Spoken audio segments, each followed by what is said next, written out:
Sari-sari isda po siya. Ang magpulan sa isang isi. Lagi ko nasasabi sa payo pa lang isi. Sorry guys.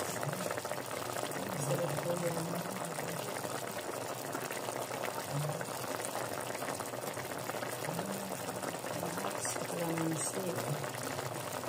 Balikan pa po natin guys. Mga ilang mga family po natin.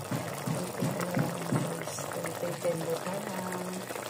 Guys, ito na po siya guys. Nangangamoy na po siya. Ang bango-bango po yan guys. Ang bango pala. Sarap na. Maasin-asin. Lasang kalamansi.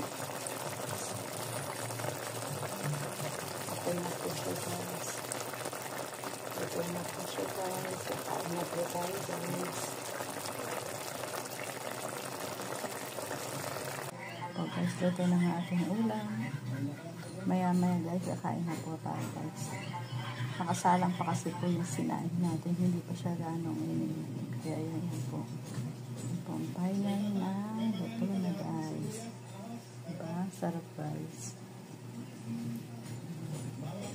Pinango na natin yun guys. Sarap.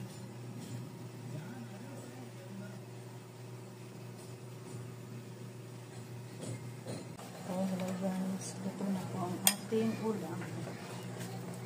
Pangat sa kalamansi. Guys, itong luto na po. Kakain na po ito. Masasabang po tayo. Pati sa mesido. Ito, sinasabay na po ni Tobit sa ang kanyang kanin. Sarap po yan guys.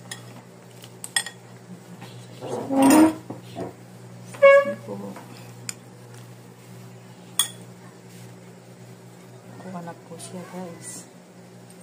Yan, sarap. Ano isda yan to? Talaki po. Ito? Yung parang bisugang bato. Sarap yan guys. Bisugang bato. Kain tayo guys. Sarap po yan guys. Sarap po guys.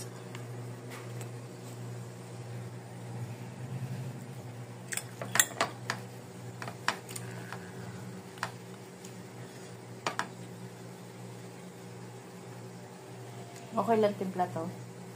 Matabang. Sarap to. Masarap. Ay, wala kami buwag. Sa sarap ah.